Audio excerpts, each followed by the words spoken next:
What it do? Plato's Stepchildren. Hey, listen.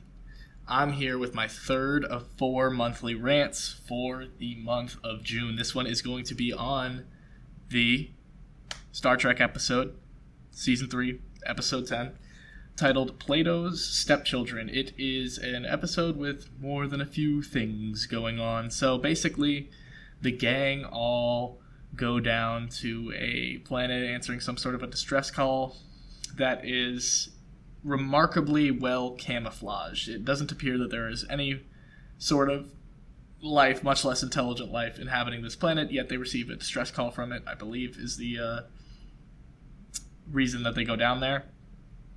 There is a man who is very sick, but it's quickly revealed that despite the fact that he gets super sick from a scratch on his leg, and these people are very, very physically weak, they have psychokinetic powers. And essentially, after the doctor heals one of them, they're like, hey, we need a doctor around because our bodies are so weak, so we're just going to take yours. And they were like, no, of course you're not going to take ours.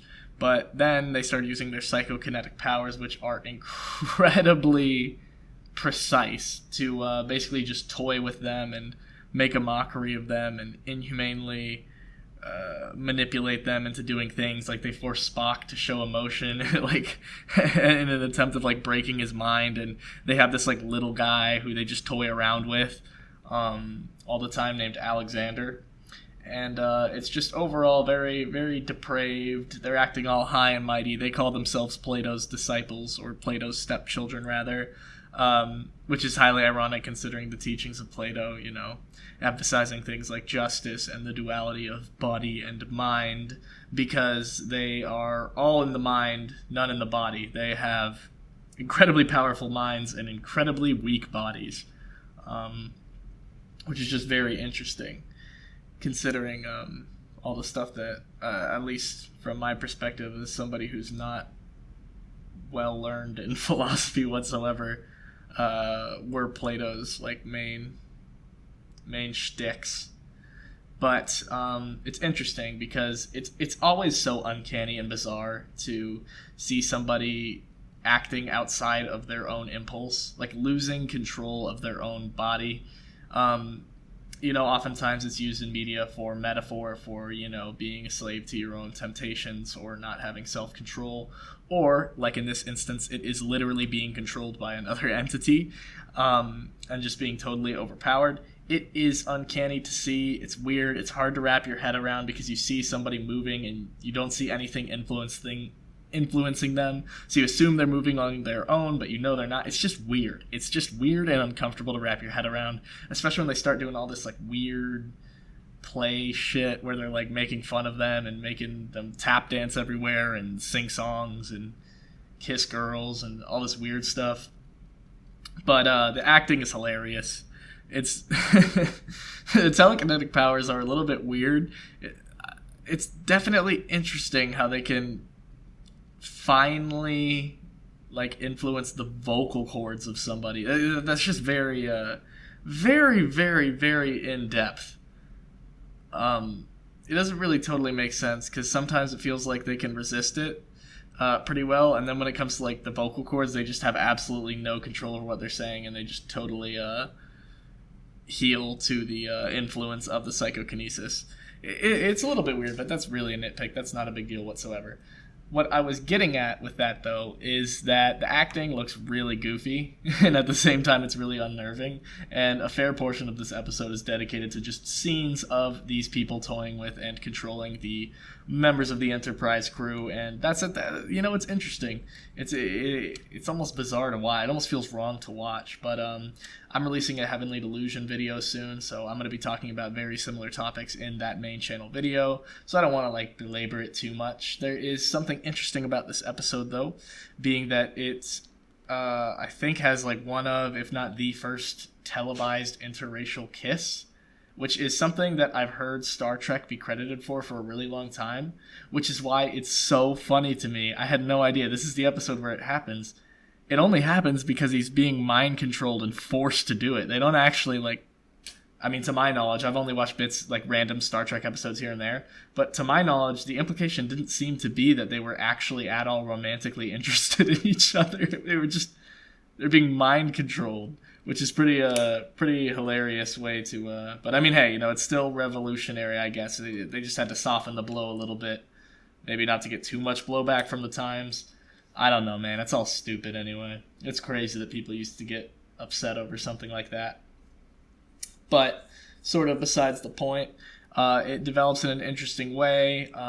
Basically, they are trapped there, and they're trying to figure out a way to overpower these guys. So they start talking with there's a little like mini like dwarf servant that they have that doesn't have the powers, that they push around all the time. The shot where he's introduced is hilarious because it casts this massive ominous shadow onto the wall, and then he walks from around the pillar, and the shadow gradually gets smaller until it reveals him, and he's like a dwarf, and it's pretty silly. He looks very silly. Basically, though, they talk with him, and they figure out the origin of these psychokinetic powers by Spock being a genius smart guy. And, it's a pretty cool scene.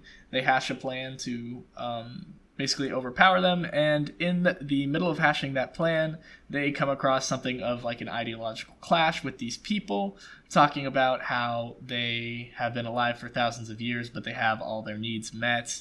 They don't do anything but push other people around for fun to affirm their own sense of superiority and, by extension, their own validity as a living being.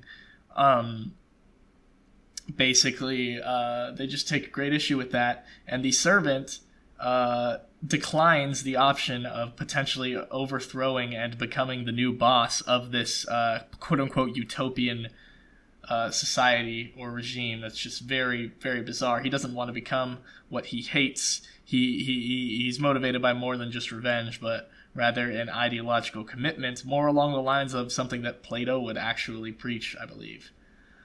It's very interesting, but he gets a knife anyway and ends up trying to stab... I'm talking about the little person. His name's Alexander.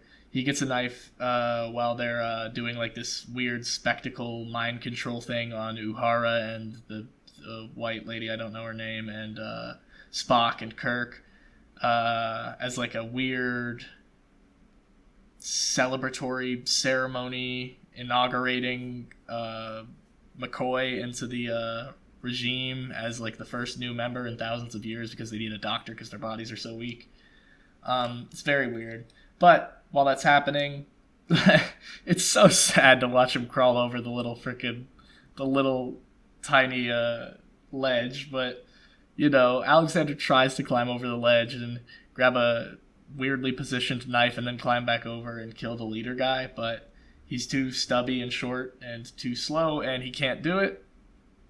He gets stopped by the really pretty blonde girl, who also has those mind control powers. And then, basically, Kirk and Spock's stuff kicks in, and they're like, our plan worked. We're even more powerful with these psychokinetic powers than you guys are now. And essentially, he gets to the point, it's a very, very stressful, tense scene, where he gets to the point where he's about to essentially stab the leader guy, which would kill him because he can get a scratch on his leg and he'll be, like, deathly ill. But, he does that, and then eventually he lets him go. He spares him. They have a big talk at the end of the episode, and everything's kind of chill, but they're like very reasonable about it. And they get to in a very wholesome turn of events, they get to beam up Alexander and take him to another planet where he's not going to be pushed around, and he can actually be valued and share his own ideas. It's just an interesting subversion and sort of inversion of the might equals right trope. A lot of times people want mental strength or people's minds to be valued more, but it's funny because this is the first thing I've seen take that to the extreme to where people with strong minds just totally rule over people with strong bodies and normal minds to an extent to where it's clearly dystopian and not moral whatsoever. They mention in this episode when talking about how Vulcans don't have emotions and humans do, they talk about how humans' emotions are something they release to maintain a sense of mental health, or to maintain a sense of mental regulation. They do it to regulate their emotional health. They release emotions. And Spock's like, yes, but when you release them, it seems too often to be to the detriment of the people close to you and the people around you, which is, of course, in reference to the people whose emotions manifest in psychokinetic waves, which can literally physically hurt people and oftentimes do. But the way that Kirk responds to this is by saying that just goes to show, man, there's no perfect solution to anything. And so it's just interesting. It's sort of it's anti might equals right. It's just saying, like, it's just a weird thought experiment, man.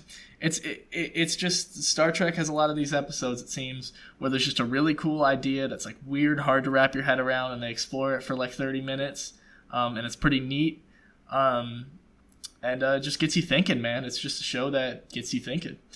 Definitely very solid. I liked this episode more than the last one. There was a lot of interesting stuff going on. There was the interracial kiss, as I said, which seems like it was probably a big deal. There was the little guy who was pretty funny. There were some tense scenes. The acting was like hilarious at times.